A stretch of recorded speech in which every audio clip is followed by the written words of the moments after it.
পবিত্র ঈদ উল ফিতরকে কেন্দ্র করে গণপরিবহনের যাত্রীদের ভোগান্তি রোধে অভিযান পরিচালনা করছে বাংলাদেশ সড়ক পরিবহন কর্তৃপক্ষ বিআরটিএ।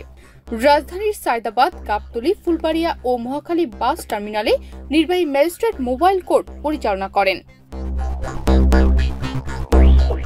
অভিযান পরিচালনার সময় সায়দাবাদ বাস টার্মিনালের রামগতি লক্ষ্মীপুরগামী নীলাচল পরিবহনে ১০০ টাকা অতিরিক্ত ভাড়া আদায়ের অভিযোগে ৩,০০০ টাকা জরিমানা করা হয়। এছাড়া কামারপাড়ায় গাইবান্ধাগামী নিউ সাফা পরিবহনে ২ জন ব্যক্তির কাছ থেকে ১০০ টাকা করে অতিরিক্ত ভাড়া আদায়ের অভিযোগ পাওয়ার অপরাধে নিউ সাফা পরিবহনকে ৪,০০০ টাকা জরিমানা করা হয়েছে।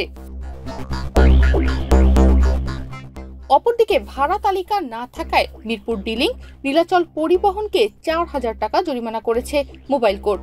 এছাড়াও ফুলবাড়িয়া বাস টার্মিনালে অভিযান পরিচালনকালে দোলা পরিবহন, গোল্ডেন লাইন ও এমাদ পরিবহনে ভাড়ার তালিকা না থাকায় ৬,০০০ টাকা জরিমানা করা হয়।